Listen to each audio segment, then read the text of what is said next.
अब बात करेंगे मुंबई के सबसे सरकारी अस्पताल जेजे हॉस्पिटल की, जहां के डॉक्टरों के हड़ताल पर चले जाने से मरीजों की परेशानियां बढ़ गई है।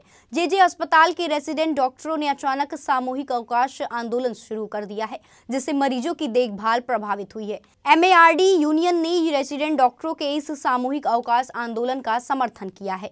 वहीं इस हड़ताल के चलते केम, नायर और सायन समेत अन्य सरकारी अस्पतालों में सेवाएं बढ़ा दी गई है। जेजे अस्पताल की ओपीडी में मरीजों की संख्या सबसे अधिक, जिनका इलाज प्रभावित हो रहा है। जेजे अस्पताल में त्वचा विज्ञान विभाग के प्रमुख डॉक्टर प्रवीण कुरा की मनमानी के विरोध में रेसिडेंट डॉक्टरों ने हड़ताल शुरू कर दी है। मरीजों की मौत, रेसिडेंट डॉक्टरों की मानसिक प्रताड़ना, फेल करने की धमकी, साथ ही डॉक्टरों की सलाह ठुकराना और विभाग प्रमुख द्वारा लगातार परेशान किए जाने के जैसे विभिन्न कारणों से जेजे अस्पताल के त्वचा रोग विभाग के रेसिडेंट डॉक्टरों ने सामूहिक अवकाश पर जाने का फैसला किया है।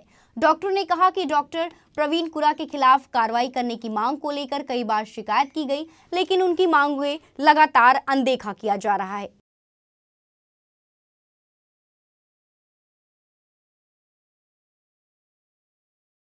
जेजे रुग्णालय मुंबई येथील त्वचारोग विभागातील निवासी डॉक्टरांनी विभाग प्रमुख डॉक्टर कुरा यांच्या मनमानी कारभाराविरुद्ध मागील 10 दिवसापासून लेखी अर्ज प्रशासनास केले होते, परंतु अद्यापपर्यंत एक कमिटी स्थापन करण्याव्यतिरिक्त कोणत्याही प्रकारची कार्यवाही प्रशासनाकडून झालेली नाही। वारंवार प्रशासनाला याबाबत निवेदन देऊन आणि माहिती देऊनही अद्यापपर्यंत कारवाई न झाल्यामुळे निराश झालेल्या निवासी डॉक्टरांनी सामूहिक रजेवर जाण्याचा निर्णय घेतलेला आहे। तरी आज सकाळी 10च्या दरम्यान त्वचारोग विभागातील जेजे रुग्णालयातील निवासी डॉक्टर्स सामूहिक रजेवर काम बंद आंदोलन करणार आहेत। आता सध्या फक्त त्वचारोग विभागातील निवासी डॉक्टर हे रजेवर जात असल्यामुळे इतर रुग्णसेवेवर याचा परिणाम होणार नाही याची काळजी मार्डकडून घेण्यात आलेली आहे।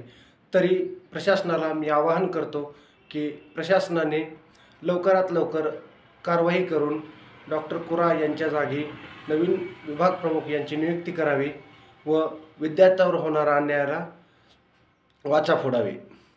जर प्रशासनाने लवकर निर्णय नाही घेतला तर विद्यार्थ्यांचे शैक्षणिक नुकसान होण्याची भीती नाकारता येत नाही, म्हणून आम्ही लवकरात लवकर डॉक्टर कुरा यांच्यावर कारवाई करण्याची मागणी करत आहोत।